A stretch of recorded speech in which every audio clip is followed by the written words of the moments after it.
Hello, instructors, both Texan and Arizona. This is your sensei friend, Sensei Sean Milligan.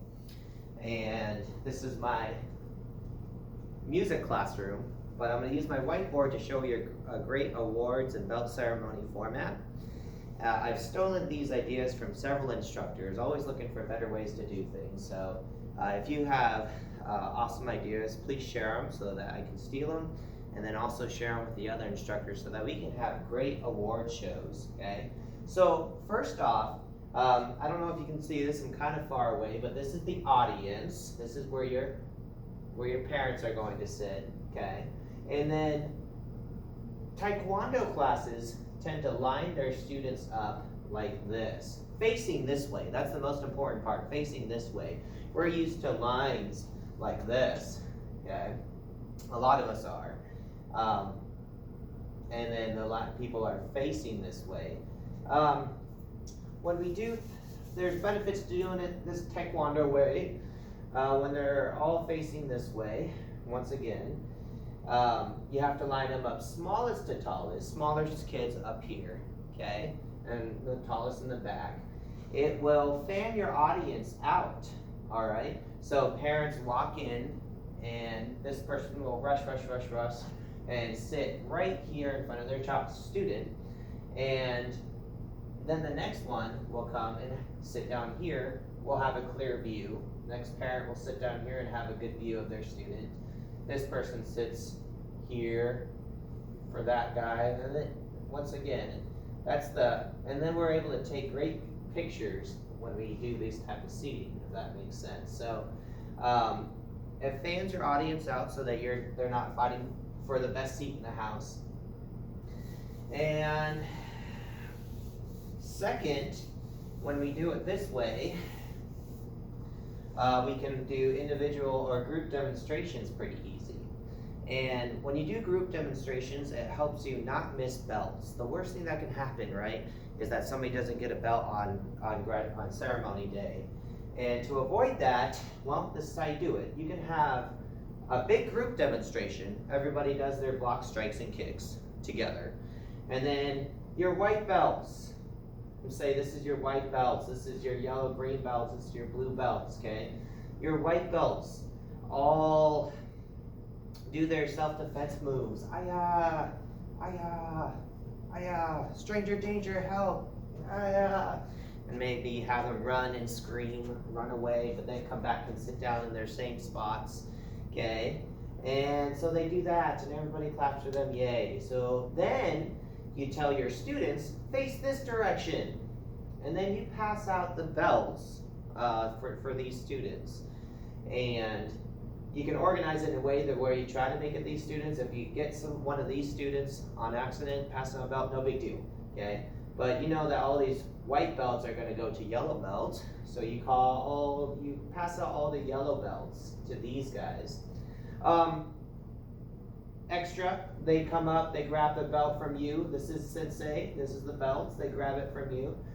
They go and maybe give their paper to their parent and strike a karate pose for a picture, and then go sit down with their belt. I like to give the paper to the parent because those things get distracting. Or they can give the belt to their parent if they're the young 4-year-olds, then you know that they're going to slap each other with it. So that's a great format, because after you have this group do their demonstration, you pass out their belts, okay? And you might notice that you missed one. I made a sad face right here. Oh, these two maybe didn't get their belts. And you're moving on to the green belt demonstration. They do their demonstration first, yellow belts, green belts, and then they go get their belts. But meanwhile, while this group is doing their demonstration, your parent helpers, your senpais, or you, however you run it, will notice that these two didn't get a belt. And then they can fix it behind the scenes in the background. So then when these guys finish doing their demo, you turn and face this way towards the belts again, and then you call these guys' name. George, come get your belt, yay. Lydia, come get your belt, yay. And then they don't feel missed. And then you pass out these belts as well, okay? Same thing for this group. You make them do their demonstration. Uh-oh, we missed this person. Hopefully that doesn't happen as much, okay? But somehow this person gets missed. I don't know how it happens. Sometimes I feel like I have foolproof ways where that can't happen. It will not happen if I just do it this way, but you know, students walk in out of nowhere sometimes. There's many reasons why people get missed as a belt or don't get their belt, you know. And we get better as we go along, make sure that doesn't happen, but still out of the blue, it's just kind of like, where did you come from?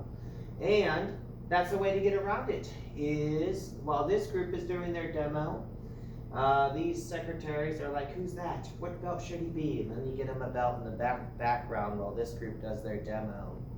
And then maybe do a big group demo at the end as well, which also allows you time to correct belts in between. The other benefit, first, number one, fans out your well, I'm not gonna do that. I'll just tell you. Number one, fans out your audience. So there's not a bad seat in the house. It's important, okay? Number two, you can fix mistakes. If somebody doesn't get their belt, while another group is doing their demonstration, your people are behind the scenes fixing the belts that were somehow missed, okay? Number three, last reason why this is awesome, is sometimes these 4 or 5-year-olds get restless, right? And if you give them their belt first, make them do their demonstration, give them their belt, you tell parents, you know, anytime if it gets past this people's bedtime, because these guys have to come later, right? These guys come earlier, older students, but these guys come later. And it's a longer class. 4-year-olds are not always ready for that.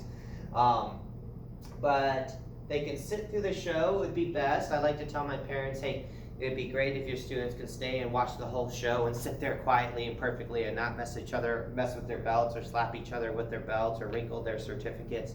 But it's 4-year-olds, it's gonna happen, okay?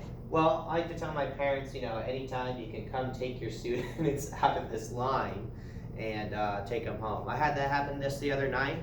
Great students that were 4-year-olds that were just it was past their bedtime, so they started to get fussy. They started to spin on the floor.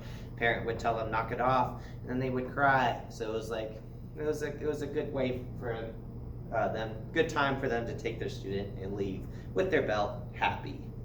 Does that make sense? It's important to leave happy. Sometimes these 4-year-olds, as cool as these guys are, your older students and your demonstrations, sometimes they just don't want to sit through it all. It's past their bedtime.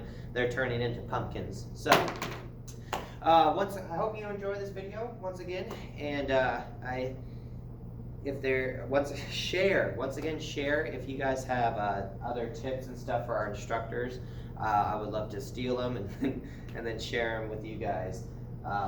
I've been doing this format for a little bit, and while it's a rare occasion where we miss a belt, sometimes it happens. The other night, one of my students came from another location, just came in, and we almost missed it. We almost missed their belt, but we got it doing this. And so, good foolproof way to do it. Enjoy your shows, enjoy your award ceremonies, your belt ceremonies, and we'll be back with more videos next semester.